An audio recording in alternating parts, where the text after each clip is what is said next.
කෙනෙක් අපට බනිනවා දොඩනවා. ඉතින් බොහෝ සෙයින් අයෝනිසෝ මනසිකාරයෙන් නම් ඉන්නේ කෙලින්ම හිතේ අමනාපයක්, ද්වේෂයක්, පටිඝයක් ඇති වෙනවා, ව්‍යාපාදයක් ඇති වෙනවා. නමුත් ඥානවන්තව හිත පුරුදු කරන එක්කෙනා යෝනිසෝ මනසිකාරයෙන් කල්පනා කරනවා මේ බණින එක්කෙනා මගේ පෙර ජාතියේ අම්මා, මගේ තාත්තා, මගේ අයියා, මගේ ලොකු තාත්තා, ලොකු අම්මා. අද ඉතින් මෙහෙම බැන්නට අනේ මට කොච්චර ආදර කරන්නේ නැද්ද? ඔය බණින එක්කෙනා මටම අම්මා වෙලා මටම පෙවූ කිරි සතරමා සාගරයේ ජලයට වැඩි නේද? ඔහො යවැනි කෙනෙක් අද මෙහෙම බණින් තරන්න අපුරුනේ මගේම විපාක වාරයක්. මං සසරදී අම්මට බැනලා තියෙනවා, තාත්තට බැනලා තියෙනවා. වැඩිහිටියන්ගේ සිල් තුන්න ගුණ තුන්න මං බැනලා දොරලා තියෙනවා.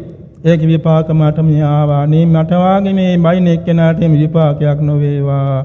මේ තැනත්තා නිදුක් වේවා, නිරෝගී වේවා, සුවපත් වේවා, දුකින් මිදේවා, නිවන් දකීවා කියලා හිත පිරිසිදු කරගන්නවා.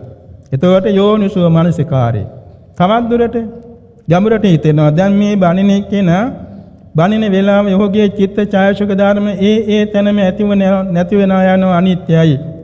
ඒ ඇති වෙන නැති වෙන නාම රූප පෙළෙන බැවින් දුකයි. කැමැතිසේ නොපවත්නා නිසා ආසාර නිසාර නිසා නැත්තයි පිළිකුල් බැවින් අසුභයි. අන්න ගැඹුරට හිතුවා. ඊළාට මම මේ අහන මගේ දේශවන මේ අරමුණු ගන්න චිත්ත සංතානයේ මේ නාම රූප ශණයක් පාසාම ඒ තැනම ඇතිව නැතුව යන අනිත්‍යයි. ඇතිවීමින් නැතිවීම පෙළෙන දුකයි. කැමැතිසේ නොපැමැති යන අනත්තයි පිළිකුල් බැවින් අසුභයි. අන්න ගැඹුරටම යෝනිසෝ මනසිකාරයෙන් හිතුව හැටි. ඉතින් හැම වෙලාවෙම තමන්ගේ පිරිසිදුයිනේ. කොච්චර බැන්නත්, කොච්චර අලාභයක් වුණත්, කොච්චර අපහාසයක් වුණත්, කොච්චර අගෞරවයක් වුණත් තමන්ගේ හිත පිරිසිදු කරගත්ත ඥානවන්තකම නිසා මේක තමයි යෝනිසෝ මනසිකාරය.